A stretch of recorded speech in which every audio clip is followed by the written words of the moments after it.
भरताचे नाट्यशास्त्र हा भारतीय कला विचारांच्या आद्य उपलब्ध असा अलौकिक ग्रंथ आहे. सर्व कलात्मक व्यवहाराचा इतका तपशिलाने विचार करणारा ग्रंथ जगाच्या प्राचीन वाङ्मयात दुसरा नाही. परंपरेनुसार या ग्रंथाच्या अध्याय 36 आणि श्लोक संख्या 6000 आहे. आज ज्या स्वरूपात हा ग्रंथ आपणास उपलब्ध आहे त्या स्वरूपात अध्याय तर 36 आहेत, पण श्लोक संख्या 5500च्या आसपास आहे. परंपरा असे मानते की या ग्रंथाचा लेखक भरत आहे, पण ग्रंथातील पुरावा लक्षात घेता असे दिसते की भरतमुनी स्वर्गातच राहत होते, ते पृथ्वीवर कधी आले नाहीत. ग्रंथाचा लेखक कुणीही असो, ग्रंथ स्थूलपणे इसवी सन 2ऱ्या शतकातला म्हणजे सुमारे 1800 वर्षे जुना आणि सर्वांनी प्रमाण मानलेला आहे, यात शंका नाही. काव्य, नाट्य, नृत्य आणि संगीत या 4 कलांचा आद्य शास्त्रीय विचार भरतनाट्यशास्त्रात आलेला आहे. हा ग्रंथ डोळ्यासमोर ठेवूनच पुढे चित्र व शिल्पाचा विचार इतरांनी केला, म्हणजे सर्व भारतीय कला विचारांचा उगम असा हा ग्रंथ मानला पाहिजे. नाट्यशास्त्रात 28व्या अध्यायापासून 33व्या अध्यायापर्यंत संगीताचा विचार आलेला आहे. या ठिकाणी संगीत शब्द मी गायन या अर्थाने वापरित आहे. अति प्राचीन अशा 2 कल्पना आहेत. पहिली कल्पना अशी की गायनाचा उगम सामवेदात आहे. नाट्यशास्त्रातच अनेकदा सामवेद हा गायनाचा उगम आहे, ही कल्पना प्रत्यक्ष अप्रत्यक्षपणे आलेली आहे. दुसरी कल्पना गांधर्व वेदाची आहे. गायन विचार गांधर्व विचार असून याबाबत पूर्वी जे नारदाने सांगितले ते मी सांगतो. याही मताचा उल्लेख 32व्या अध्यायाच्या अखेरीस नाट्यशास्त्रात आलेला आहे. नाट्यशास्त्रापूर्वी भारतीय कला जगत गायनाने भारलेले असेच होते, पण शास्त्र म्हणून संगीताचा शिस्तबद्ध विचार आपणास नाट्यशास्त्रात प्रथमच उपलब्ध होतो. नाट्यशास्त्रात संगीत विचाराच्या मागे कुठे आध्यात्मिक तत्वज्ञान उभे असलेले दिसत नाही, पण नाट्यशास्त्र ज्या काळात लिहिले गेले त्या काळात गायन व अध्यात्म यांचा अनुबंध अनेकांच्या मनात होता असे दिसते. त्याच्या खाणाखुणा नाट्यशास्त्रात आहेत. याज्ञवल्क्य स्मृतीप्रमाणे श्रुती जाती ताल विशारद विनासायास मोक्षाला जातो असे नाट्यशास्त्रात म्हटलेले नाही, पण गायन अतिशय शुभ व पवित्र असून ते देवांचे अत्यंत आवडते आहे अशी कल्पना मात्र येथे आलेली आहे.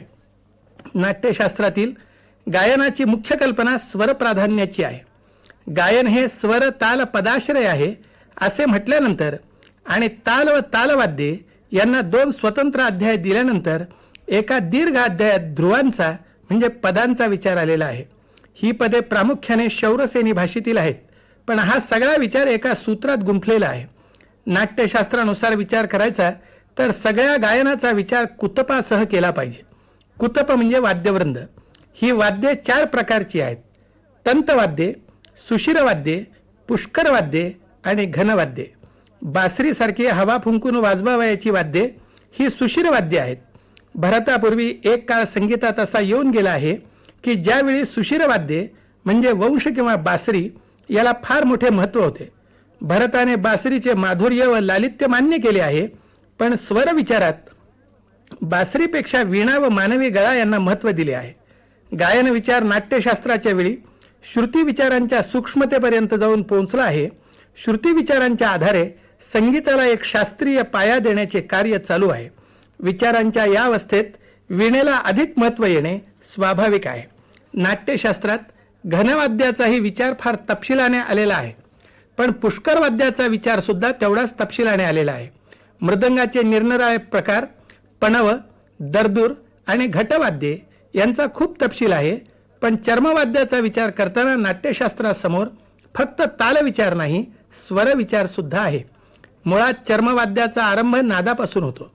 मुनी स्वाती पावसाळ्याच्या दिवसात पाणी आणण्यासाठी सरोवराच्या काठी गेले. पावसाचे थेंब सरोवरात पडत होते. तो नाद त्यांचे मन आकर्षणारा ठरला. तो नाद पुन्हा निर्माण करता यावा यासाठी पुष्करवाद्य आहेत. म्हणजे हा नुसता ताल विचार नाही, स्वरासह तालाचा विचार आहे. या पुष्करवाद्यांच्या मार्जनांना आश्रय स्वरांचा आहे. डाव्या पुष्करावर गांधार, उजव्या पुष्करावर षड्ज आणि ऊर्ध्वकावर मध्यम असे स्वर असले की ही मायुरी मार्जन आहे. डाव्या पुष्करावर षड्ज, उजव्या पुष्करावर ऋषभ आणि ऊर्ध्वकावर धैवत ही अर्धमायुरी मार्जन आहे. डाव्या पुष्करावर ऋषभ, उजव्या पुष्करावर षड्ज आणि ऊर्ध्वकावर पंचम ही कारमारवी मार्जना आहे. स्वर डोळ्यासमोर ठेवूनच सगळ्या तालवाद्यांचा विचार या ठिकाणी चालू आहे. हा स्वर पुष्कर वाद्यांच्या मधून घनवाद्याकडे जातो असे नाट्यशास्त्रात म्हटलेले आहे. गायक हा आपल्या वाद्यवृंदासह म्हणजे कुतपासह आहे. या वाद्यवृंदात वीणा व वंश यासह मृदंगादी पुष्कर वाद्य आहेत हे खरे, पण सर्वांना बांधणारे सूत्र स्वरांचे आहे. भरताच्या पद्धतीने सांगायचे म्हणजे स्वरांच्या आश्रयाने रस आहे. रस हा सगळ्या कला व्यवहाराचा गाभा, तो स्वरांच्या शिवाय नाही. म्हणून जरी गांधर्व स्वर ताल पदाश्रय असे सांगितले तरी पदांना स्वर व ताल आणि तालांना व्यापणारा स्वर असे स्वर प्राधान्य सर्वत्र ग्रहित आहे. सामाची गती कोणती याचे छांदोग्योपनिषदात उत्तर आले आहे की स्वर ही सामांची गती आहे. नाट्यशास्त्र सर्व गान विचाराचा प्राण व आधार स्वरच मानणार हे उघड आहे. संगीताचे स्वर 7 आहेत हा स्थूल विचार झाला. नाट्यशास्त्रात हे स्वर प्राण्यांच्याकडून घेतल्याचा उल्लेख नाही. देवांनी जे शास्त्र स्वर्गात सिद्ध केले त्या शास्त्रातील स्वर प्राण्यांच्या पासून कसे घेणार. गायनाचा सगळा उगम सामवेदात आणि वेद तर अतिप्राचीन. तेव्हा सामगायनासाठी लागणारा पवित्र स्वर हा प्राण्याचा नव्हे, तो दैवीच असणार. हे स्वर क्रमाने 7 आहेत. षड्ज, ऋषभ, गांधार, मध्यम, पंचम, धैवत आणि निषाद येथपर्यंत भरतापूर्वीच विचार येऊन पोहोचलेला होता. सामगायनाच्या परंपरेत मध्यमाला फार मोठे महत्व होते. मध्यम हा अविनाशी स्वर मानला जाई, पण भरतासमोर याहून सूक्ष्म प्रश्न उभे होते. गायकांच्या 2 परंपरा त्याच्या समोर उभ्या होत्या. एक षड्ज ग्रामिक होते, दुसरे मध्यम ग्रामिक होते.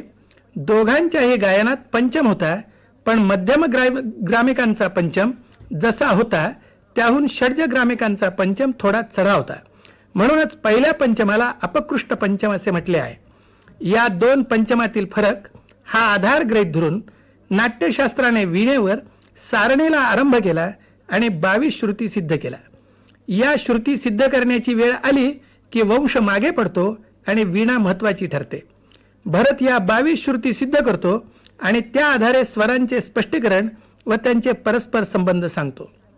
या श्रुती विचाराचे काही परिणाम आपण समजून घेतले पाहिजेत. प्रथम म्हणजे 7 स्वरांच्या जोडीला अनेक स्वर आले. भरताने काकली निषाद आणि अंतर गांधार याचा उल्लेख केलेला आहे. आता स्वर हा एकटा राहिला नाही. गंधार 1 श्रुती कमी होऊन कोमल, 1 श्रुती जास्त होऊन तीव्र गंधार अशा 3 स्वरूपात आला. 9 श्रुतीचे अंतर आणि 13 श्रुतीचे अंतर हे गायनातील माधुर्याची प्रमाणे ठरले आणि मग स्वरांची तीव्र कोमल रूपे माधुर्य निर्मितीची साधने ठरली. एका स्वराचा दुसऱ्या स्वराशी संबंध आणि एका सप्तकाचा दुसऱ्या सप्तकाशी संबंध स्थापन झाला. या श्रुतींच्या पैकी काही श्रुती स्वर आहेत, काही श्रुती स्वरांच्या तीव्र कोमल रूपे आहेत. ही कल्पना म्हणजे संगीताचे परिपूर्ण शास्त्र होण्याचा आरंभ मानला पाहिजे. श्रुतींच्या आधारे प्रथम म्हणजे स्वर ठरले, नंतर स्वरांच्या मधील अंतरे ठरले, स्वरांच्या मधुर संयोगाचे नियम ठरले. षड्ज व मध्यम ग्रामिक गायक एका सूत्रात आले. भिन्न भिन्न गायकांच्या स्वराचे निरनिराळ्या आरंभ बिंदू आणि 3 सप्तके एका सूत्रात आली. या स्वरांचे पुढे अलंकार आणि मूर्छना असे रूप आहे. मूर्छनेचा एक अवतार तान, दुसरा विकास जाती आहे. भरतनाट्यशास्त्राच्या काळी राग हा शब्द लोकप्रिय नाही, तो हळूहळू उदयाला येतो आहे. जाती हाच शब्द लोकप्रिय आहे. राग सांगताना ज्याप्रमाणे आपण रागाचा वादी संवादी अंशस्वर सांगतो, स्वरांचे अल्पत्व बहुत्व सांगतो, तसे नाट्यशास्त्र जातीविषयी सांगते. जाती या जुने राग म्हणूनच पाहिल्या पाहिजेत. हे विवेचन करताना नाट्यशास्त्राने पदांच्याकडे दुर्लक्ष केलेले नाही, पण स्वरांनाच रस असतो ही भूमिका घेतलेली आहे. मध्यम आणि पंचम या स्वरांचा रस शृंगार आहे. दैवत आणि निषाद यांचा रस करुण आहे. स्वरांचा रसांशी साक्षात संबंध मानणे याचा अर्थ हा आहे की व्यवहार म्हणून आम्ही पद गाऊ, पण शास्त्र म्हणून पाहायचे तर कोणत्याही पदाचा आश्रय नसताना स्वर रस निर्मिती क्षम आहेत. नाट्यशास्त्रात सारे विवेचन नाट्यानुरोधाने आलेले आहे. नाट्याचा घटक म्हणून गायनाचा विचार आहे. वाद्य, गीत आणि नृत्य यांचा एकमेकाच्या सहकार्याने विचार आहे, पण त्या चिंतनात कलामूल्य रस हे आहे. केवळ वाद्यांना रस नाही, केवळ नृत्याला रस नाही, जेव्हा नृत्य काव्याचा अर्थ अभिनीत करते तेव्हा नृत्याच्या ठिकाणी रस येतो. गीतांना रस आहे, पण तो काव्याचा रस आहे, गायनाचे मात्र असे नाही. गायन नाट्याचे सहकारी असेल, पण स्वतंत्र सुद्धा गायन असणार. आणि या स्वतंत्र गायनात स्वरप्रधान गायनाला रस आहे, म्हणजे संगीताला स्वतंत्र कला म्हणून मान्यता आहे. या दृष्टीने नाट्यशास्त्रातील दोन कल्पना नीट समजून घेतल्या पाहिजेत. नाट्यशास्त्रात संगीत हा शब्द आहे, पण तुरळक आहे. गीत, वाद्य आणि नृत्य मिळून संगीत होते, पण दुसरा शब्द गांधर्व असा आहे. गांधर्वात नृत्य नाही, फक्त गीत आणि ताल आहे. या तालाच्या पोटात वाद्य समजायचे. याचा अर्थ हा की नाट्यशास्त्र संगीताचा दुहेरी विचार करीत आहे, नाट्य प्रयोगाचा एक घटक म्हणून आणि स्वतंत्र कला प्रकार म्हणून. दुसरी कल्पना स्वरांच्या बाबत आहे.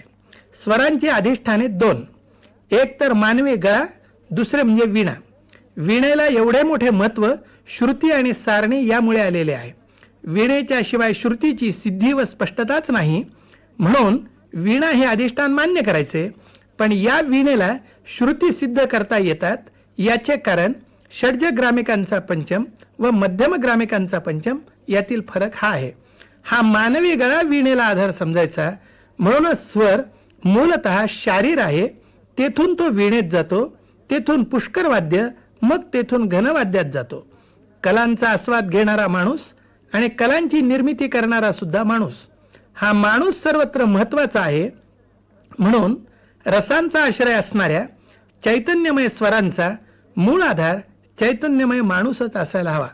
यापेक्षा खोलवर अध्यात्मात नाट्यशास्त्र जात नाही, पण ही भूमिका पुढच्या नादब्रह्माच्या कल्पनेचा आधार ठरलेली आहे. ओंकाराचे महत्व छांदोग्योपनिषदांच्या पासून प्रसिद्ध आहे. तेव्हा भरताच्या काळी नादब्रह्माची कल्पना नसेल असे नाही, पण खोल अध्यात्मात शिरायचे नाही असे नाट्यशास्त्रकारांनी ठरविलेले दिसते. भोवताली प्रचलित असणाऱ्या पण नाट्यशास्त्राने न नोंदविलेल्या कल्पना पुढच्या ग्रंथकारांनी अध्यात्मासह गानविचार मांडताना स्पष्ट केलेल्या आहेत.